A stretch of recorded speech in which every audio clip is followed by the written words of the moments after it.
Кой спечели трета награда поред от Топ Мобилити? Здравей, може ли да се представиш на нашите зрители? Коя си ти, на колко си? Здравейте, аз съм Руса, на 29 години от град Варна. От кога всъщност използваш нашата услуга Топ Мобилити? Мисля, че използвам както сте започнали Топ Мобилити. Един от първите юзери съм аз със сигурност. Супер, когато видя за първи път всъщност нашите колела, кое те накара да пробваш и съответно после в последствие ти е харесало и продължаваш да ги използваш до ден днешен?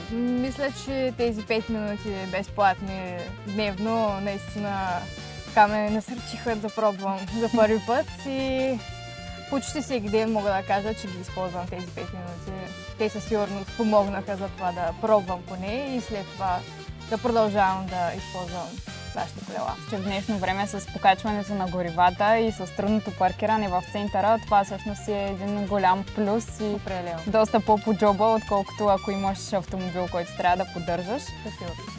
Какво би казала на нашите зрители и на хора, които всъщност още не са използвали услугата? Пробвайте, със сигурност е много яка услуга. Няма такава друга във Варна. Съберете се с приятели, времето е хубаво.